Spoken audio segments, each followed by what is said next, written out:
Hey everyone, it's another episode of Unbreakable Spirits, and it's my sports edition, my weekly sports edition, here on Sunday morning. And Bud's with me in the back there, and let's talk sports. Um, Phillies have taken 2 out of 3 in Atlanta this weekend. Zach Wheeler was dominant yesterday, striking out 12, pitching 8 innings. Uh, But I tell you, Zach Wheeler can pitch like that again for the Phillies. They're going to make a run. Um, he was the old Zach Wheeler. And, I think a lot of it was these guys pitched Wheeler, Nola, Suarez.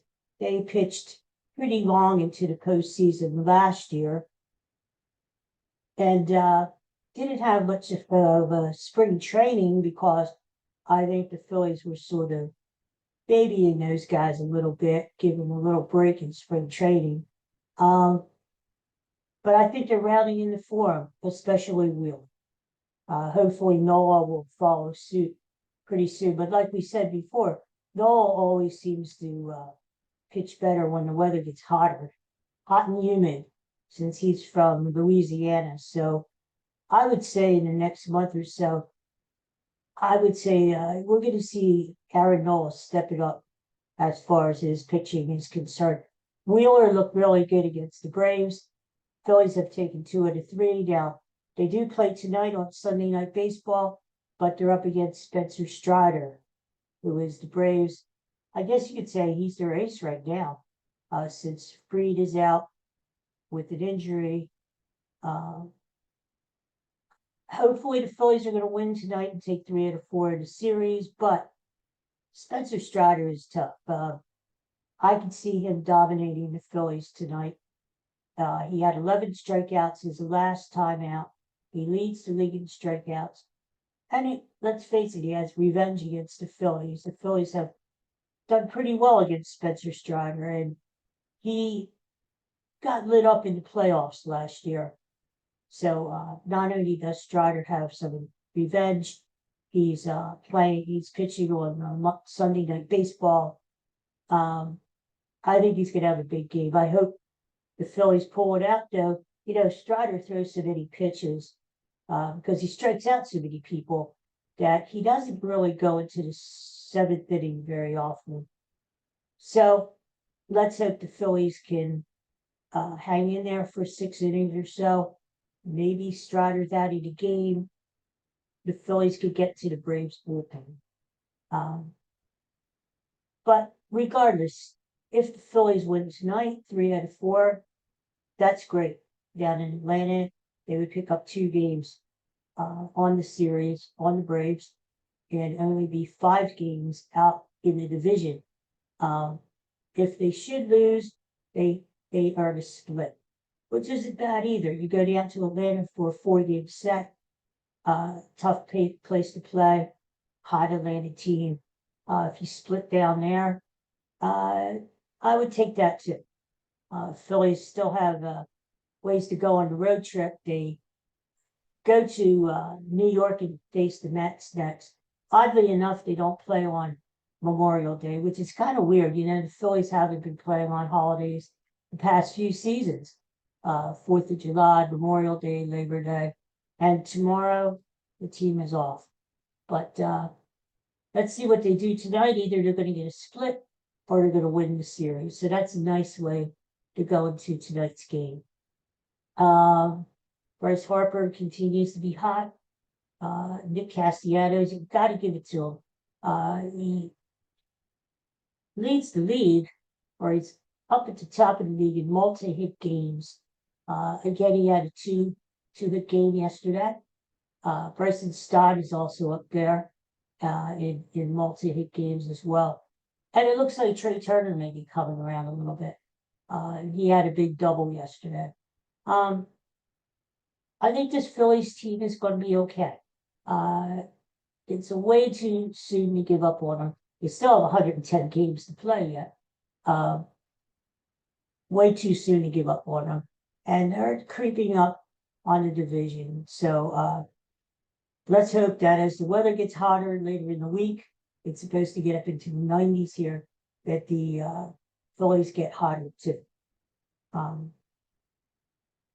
Basketball, what a game last night between the Heat and the Celtics. Celtics were really lucky. I mean, 3 seconds to go. This shot, a tenth of a second left, and Derek White taps the ball in, gives the Celtics the win by 1 point. They go back to Boston tomorrow night for the crucial Game 7. What a game. Jimmy Butler wasn't himself. He wasn't aggressive enough early in the game. He ended up with 24 points. His stats were really good, but he's got to be more aggressive. I mean, going into Boston with all that history against the Heat, no team has ever come back from an 0-3 deficit in a playoff series. No team has ever blown a 3-0 lead in playoffs. So a lot's going to be against Miami tomorrow. That crowd, it's just going to be crazy up there. But think of it this way. I think almost all the pressure is on Boston. I mean, Boston's got to win. They've got the record in Game 7s. They've got the tradition. I think the pressure is going to be on the Celtics. You know, if they don't win tomorrow, this whole comeback is for naught. Right? They haven't won anything yet. They need to complete the series tomorrow and to move on and play Denver in the finals. Yes, there's going to be pressure on Miami. Again, no one has ever blown a 3-0 lead, but I think the pressure is greater on Boston. To me, I thought Jimmy Butler would have a really, really big game last night in Game 6, and he did it. Could you count on him to have a big game in Game 7? He would like to think so, but obviously he's having problems with the Boston defense, especially the wings, the forwards and the centers. They're blocking. I heard yesterday they've blocked 9 of his shots in the series already. And you can tell he's very indecisive, very hesitant, trying to do the pump fakes. Jimmy Butler needs to get back to what Jimmy Butler does best. That's drive to the hole really hard, take the short jump shots. We didn't see much of that yesterday. He needs to get back to what he was doing the best. He may be running out of gas, Jimmy Butler has carried this Miami team for a long time. And I know it's a grind, but he's got to pick it up one more game at least tomorrow night. Bam Adebayo's got to pick it up too. He's been disappointing. I mean, the rest of the Heat are what they are. They've done really well. Martin, Strus, Kyle Lowry is sort of a shell of himself anymore. But considering that this team has had so many injuries, have been the underdog all the way through, you have to give them credit. Win or lose tomorrow night. But it will be very interesting. To me, I'm not sure what the line is right now. I think it's 8.5. Boston's favor, but I would take Miami because, in fact, a lot of people are jumping on the Boston bandwagon, saying this is fate, this is the team of destiny. They're going to blow the Heat out tomorrow night, just like they did in Game 4, which could be true. Most likely could be true. I just can't see Miami getting to a Game 7 after all this and just laying there and getting blown out. I think it's going to be a tight game all the way through. Now, Boston may pull away at the end with free throws. We don't know. I just think it's going to be a tight game. I would take Miami plus the points tomorrow. I think Miami could not only cover, but they could win. I just think it's going to be a tight game. As it goes, we know what the series is. If Boston's making their 3-point shots, they're going to win. Nobody's going to beat Boston if they make their 3-pointers. They're just too deep. and they're too good. But will they make their 3-pointers? Now, last night they didn't. They didn't make their 3-pointers, and yet they squeaked out a 1-point win. But on the whole, if Boston hits their long 3-point shots, they're going to win. That's the bottom line. But saying that, I do think Miami's going to keep it close tomorrow. So it's going to be interesting. And you gotta wonder what the Denver Nuggets are feeling right now. Here they are sitting, they're not playing. I read an article where the coach was saying it's really tough. It's great that we're getting this rest. We're healing up the injuries, but it's a really tough stadium. And the practicing of nothing is like playing in a real playoff NBA game. So how are they going to respond Thursday night? Look at them. That's going to be interesting. Is Denver going to come out fresh, rested, or are they going to be a little rusty?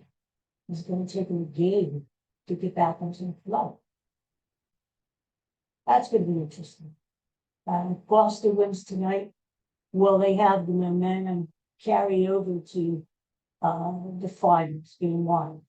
Or will it be a letdown after spending themselves, after being so emotional, through 7 games, coming back after being down 3-0 and coming back and winning the series, doing something that no team in NBA history has ever done before?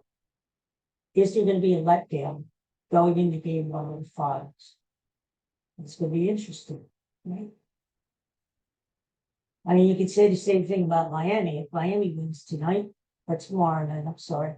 What are they going to be like in game 1 in Denver on Thursday night? Is it going to be a letdown? Denver's going to be well rested, but is Miami going to be the sharper team going into it? I mean, they always say, steal game 1 on the road. That's your best chance to steal a game on the road.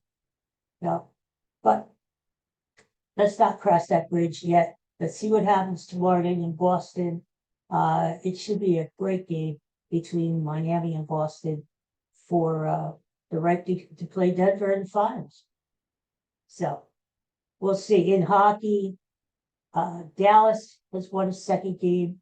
They're trying to do the same thing as Miami is, coming back from an 0-3 deficit against the Vegas Golden Knights. Let's see what happens. They're going back to Dallas. Dallas could tie the series at 3-3, force a game 7 back in Vegas. Meanwhile, the Florida Panthers wait. Personally, I think the Florida Panthers will take the Stanley Cup. They're just too hot for the team. I think they're a team of destiny too.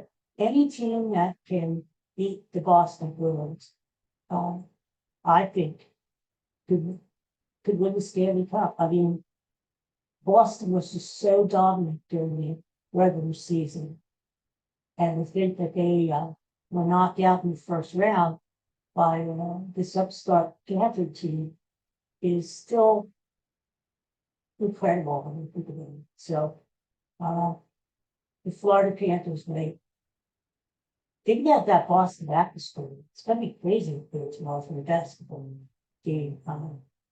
They've already endured a home 7 loss by the Bruins, who were heavily favored. Will they endure another game 7 loss by their Celtics? That would just, think about that. That would just destroy Boston sports right there. But we'll see what happens. The Eagles are laying low. Mini camps, not much going on. It's sort of a down period right now after the schedule came out. So things should be picking up as we enter June. And of course, training camp will be starting in July. So it's not that far away. Think about it. Football is not that far away. It's only a few months away. And before you know it, we'll be into the football season again. It's incredible. Great time of the year, though, isn't it? We've got the horse racing. We've got the Indy 500 going on, and if you're a sports fan, it's a great time of the year. Baseball is heating up. You know, they always say around Memorial Day, you sit back and you assess the standings. We're about a third of the way through the baseball season now. Where does everything stand? Well, you know, we look at National League East. We know the Braves are in the lead, but look at the surprise Miami Marlins, second place, up there with the Mets. The Phillies are right behind. So let's see what happens the rest of the year. Thanks for watching. We'll talk to you again soon. Bye.